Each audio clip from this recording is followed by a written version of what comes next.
Woo-wee! This Indiana Fever post trying to get people to vote for Kelsey Mitchell for the All-Star game. It did not go as planned. It did not go as planned. Something is cracking inside the Indiana Fever, and they cannot hide it anymore. There is a quiet civil war playing out right now between the most electric player women's basketball has ever... This Indiana Fever post try and get people to vote for Kelsey Mitchell for the All-Star game. It did not go as planned. It did not go as planned. Something is cracking inside the Indiana Fever, and they cannot hide it anymore. There's a quiet civil war playing out right now between the most electric player women's basketball has ever seen and a coaching staff that is supposed to be building around her. Every game, the signs get louder. Every week, fans get angrier. And now, after one stunning, almost unbelievable moment caught live on camera, the entire basketball world is asking the same question. Does Stephanie White actually trust Caitlin Clark? Before we go any further, if you are new here, hit that subscribe button. This channel breaks down the moments the league does not want you to overthink.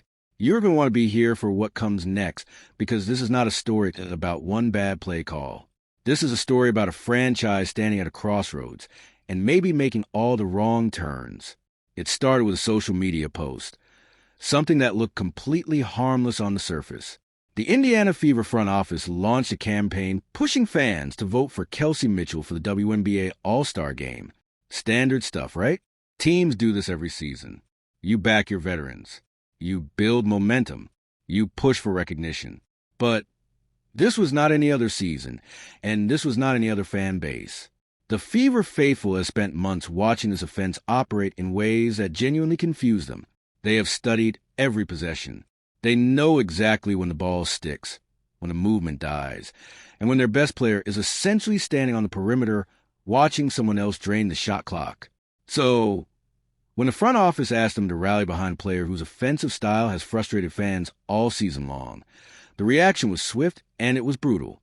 Fans flooded every comment section, every post, every reply thread, not with votes, not with support, but with raw, unfiltered criticism about everything wrong with this offense. Snorts called it stagnant. They said it made them physically sleepy. One fan wrote something along the lines of, when the ball finds its way to a certain player, you have enough time to walk to the kitchen, grab a snack, and come back before anything meaningful happens on the floor.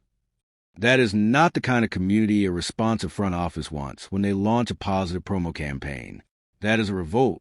And the fact that it spun out a routine voting push tells you everything about how thin the trust has gotten between this organization and its own fans. Here is where it gets nuanced, and where it is important to be honest, because dunking on players is easy and lazy. Kelsey Mitchell is a legitimate WNBA talent. She can heat up out of nowhere. She can put points on the board in bunches. On any given night, she can be a weapon. In this particular overtime game, she dropped 19 points. That is real production. The frustration is not about her ability.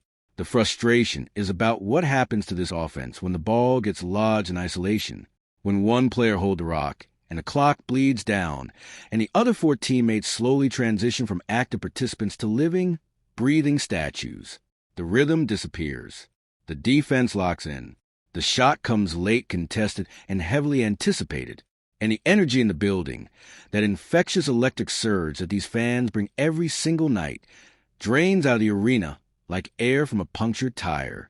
Now, multiply that frustration by 1,000 when you realize who is standing on the wing watching all of this unfold. The player being reduced to a spectator in those moments is the same player who is already being called one of the most gifted offensive minds to ever play the point guard position. You do not let Caitlin Clark watch. You do not stand her in the corner while someone else figures out the offense. When your offense's most dangerous weapon is turning into a bystander on our own team's possessions, you have a structural problem that no amount of social media content can spin away. But here's the thing. The All-Star voting backlash, as loud as it was, turned out to be just the opening act. What happened next was something else entirely.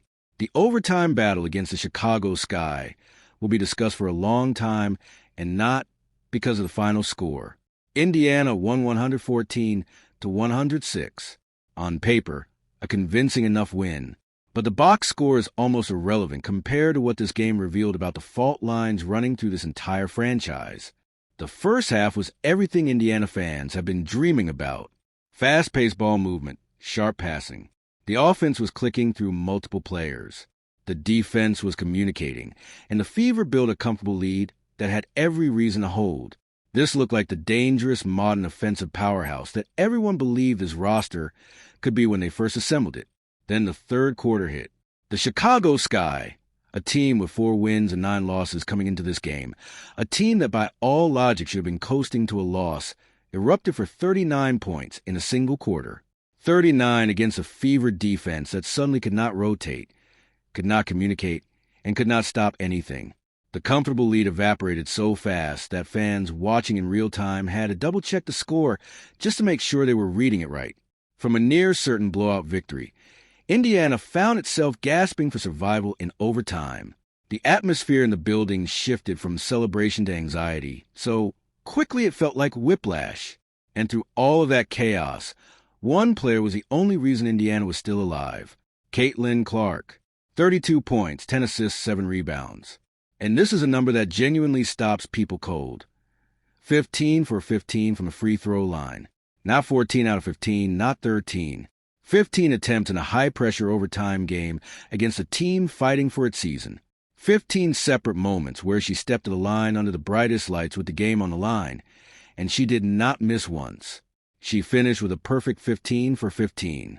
Think about what that actually means in the context of everything happening around her. The offense was struggling. The defense collapsed in the third quarter. The game went to overtime. Her teammates could not hold a lead. The coaching decisions were sending mixed messages. And through every single second of that storm, Caitlin Clark stood at the free throw line 15 different times and refused to blink. That is not just talent. That is the kind of composure that you cannot coach, the kind that cannot be manufactured or drilled into someone. It either lives in the player or it does not. And in Caitlin Clark, it runs very, very deep. Any reasonable person watching that performance comes to one conclusion. In the most critical possession of the most stressful game, you put the ball in Caitlin Clark's hands. Full stop. She has earned it. She has proven she will not fold. The opposing defense knows it, the fans know it, and maybe most importantly, Caitlin Clark herself knows exactly what she is capable of when it matters most. So, what happened next defied logic, and the cameras caught every second of it. Late in the game, maximum pressure. The kind of possession where coaches earn their paychecks and franchises define their identity. Indiana needed a bucket. The entire basketball world watching live had the same thought. Give it to number 22. Stephanie White called timeout, drew something up, and when the players broke the huddle and executed the play, what unfolded was not a carefully designed action for Caitlin Clark. The ball was being pushed toward Kelsey Mitchell in a heavily contested area on the floor with the defense already reading the action perfectly. The result was exactly what you would expect. The defense swarmed. The ball went into traffic. A critical turnover. A wasted possession in a moment that called for precision and decisiveness. But none of that was a story. Turnovers happen. Plays fail. That is basketball. The story was Caitlin Clark's face. The cameras found her the instant the turnover happened.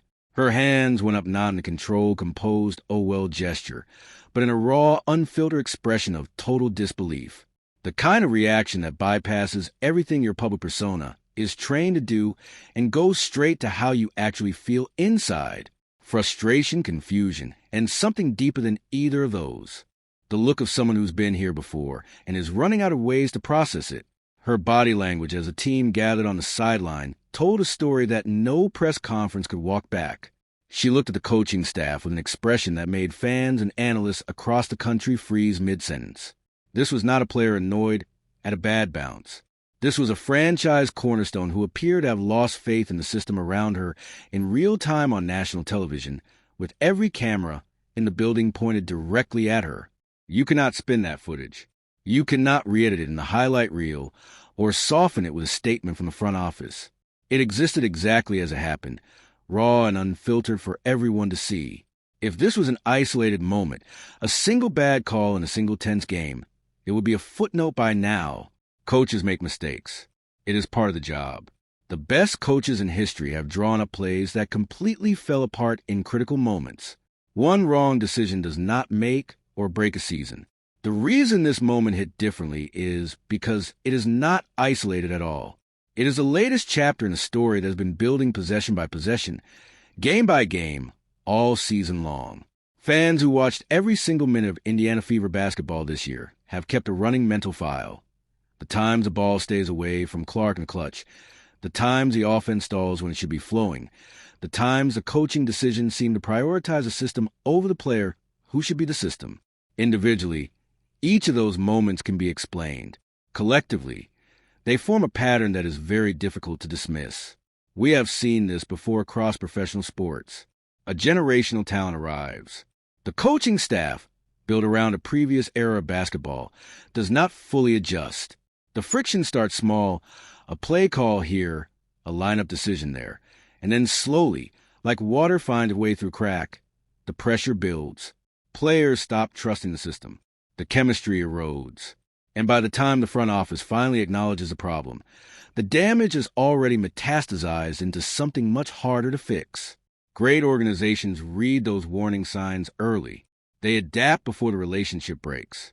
The franchises that struggle are the ones who convince themselves that everything is fine right up until the moment it very clearly is not. And those organizations can look back at moments exactly like this overtime game, at footage exactly like that sideline reaction, and recognize them as a turning point they failed to address.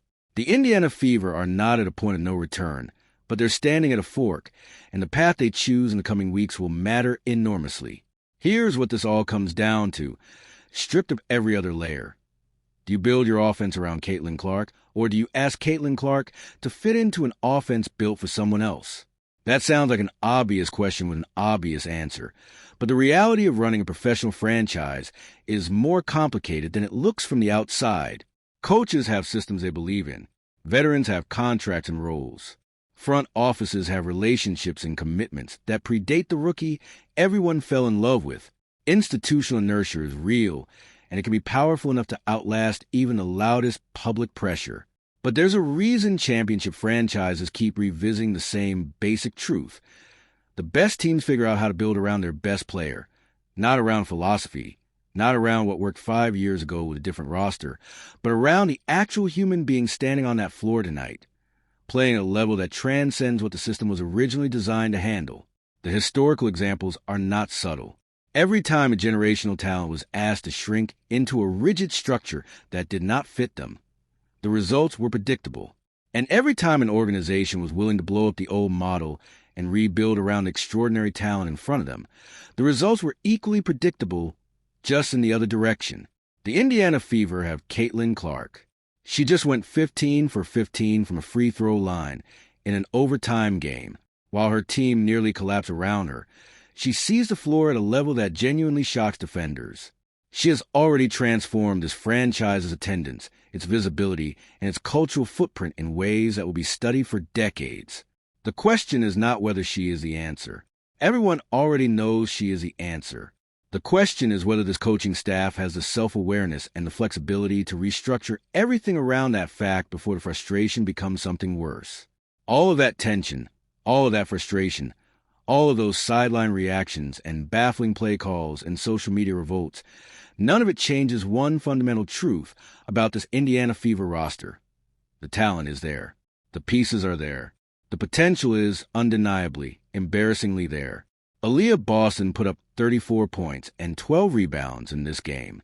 34 points. She is not a role player finding minutes around a star. She is a force in her own right. A player who would anchor the front court of almost any team in the league. The Fever have depth, they have athleticism. They have the cultural moment and fan energy in the franchise face that every other team in the league is chasing. The problem is not a talent deficit. The problems are chemistry, communication, and a coaching philosophy that is not yet fully evolved to match the extraordinary player now running this offense. Those are fixable problems. They are not overnight fixes. They require honest conversations that happen behind closed doors, real willingness on the coaching staff's part to change the game plan and trust their superstar in crunch time, and a front office that stays clear about what this franchise actually needs to look like. If that alignment happens, If leadership gets fully behind Caitlin Clark the way these fans are already fully behind her, this team becomes dangerous in a way that keeps opposing coaches up at night. Not kind of dangerous. Championship conversation dangerous. The ingredients are there. The question is who is willing to do the hard work of mixing them correctly. There's a bigger picture to all of this that is worth sitting with for a second. Caitlin Clark is not just carrying a basketball team right now. She is carrying the visibility of an entire league. Every camera that pans her face during a timeout, every highlight that breaks through to mainstream sports audiences who never watched women's basketball before. Every stadium seat filled by someone who bought a ticket specifically to watch number 22 operate. All of it is connected. All of it feeds back into whether the WNBA can sustain the momentum it has built over the last couple of seasons. When a player with that cultural weight shows visible frustration with the system around her, when those moments become a recurring theme rather than a one-off, it sends a signal that goes beyond team chemistry. It raises questions about whether this organization is equipped to manage what they have been handed, whether they understand the responsibility that comes with it. The Indiana Fever were handed a gift. Generational players do not appear on a normal schedule. Most franchises wait decades without ever getting close to one. The Fever have a player who can genuinely change the trajectory of this franchise, not just this season, not just this contract cycle, but permanently. The kind of talent that, when everything is built correctly around it, produces a run that fans talk about for 30 years. But gifts like this have expiration dates. Not in the sense that Caitlin Clark is going anywhere tomorrow, but in the sense that windows close. Chemistry either gets built or it does not. Trust between the star and her coaching staff either gets repaired or it calcifies into permanent distance. Every one of these sideline moments is a withdrawal from an account that does not have infinite funds. The fans see it. The league sees it. The media sees it. And based on that unfiltered, raw reaction caught on every camera in the building, Caitlin Clark feels it more intensely than anyone. The Indiana Fever have a choice in front of them right now that feels urgent and defining.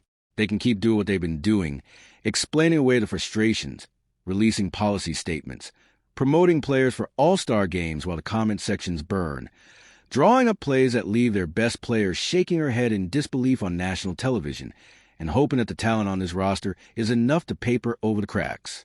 Or they can look at the footage from that overtime game and take it seriously, not as a PR problem to manage, but as real, live data about where this franchise is heading if nothing changes. They can use it as a moment they actually built something, not just a team with promise, but an organization that matches their best player's greatness with the system she deserves to operate in. History rewards the franchises that choose the second option. It tends not to be kind to the ones who chose the first. Whatever happens next, the basketball world is watching the Indiana Fever with a level of attention that this franchise has never experienced before. Every decision is amplified. Every play call is analyzed frame by frame. Every sideline reaction gets replayed hundreds of thousands of times within hours. That kind of attention is both a privilege and a pressure.